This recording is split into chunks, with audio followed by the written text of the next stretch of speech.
પણ સંતોને ભગવાનનો નિયમ છે, જીવ જેને સંતાડે પ્રભુ પહેલા ઈ જ પકડે છે. તમે તમારા અહંકારને સંતાડો, કામ ક્રોધ આદિ વિકારોને ગુરુ પાસે સંતાડો, પહેલા ઈ જ પકડે ને તમારો અહમ તોડે, તમારા વિકારો તોડે, સંસારમાંથી તમારી આસક્તિઓ તોડે. જીવ જેને સંતાડવાનો પ્રયાસ કરે, ગુરુ એના દરબારમાં પહેલા એને જ પકડે છે.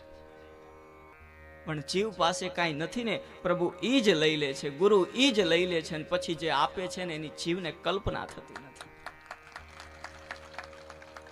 તમારા વ્યસનને સદગુરુ લઈ લે, તમારા પાપોને ખેંચી લે છે, તમારી અંદર રહેલું હું પણ જે અહમ છે ને, ગુરુ એને ખેંચી લે. હું કરું એ જ અજ્ઞાનતા, સકટનો ભાર જેમ શ્વાન તાણે. જે એકવાર પરમાત્માને આધીન થાય અને પ્રભુ દેવા બેસે, પછી કઈ ખામી રહેવા દેતા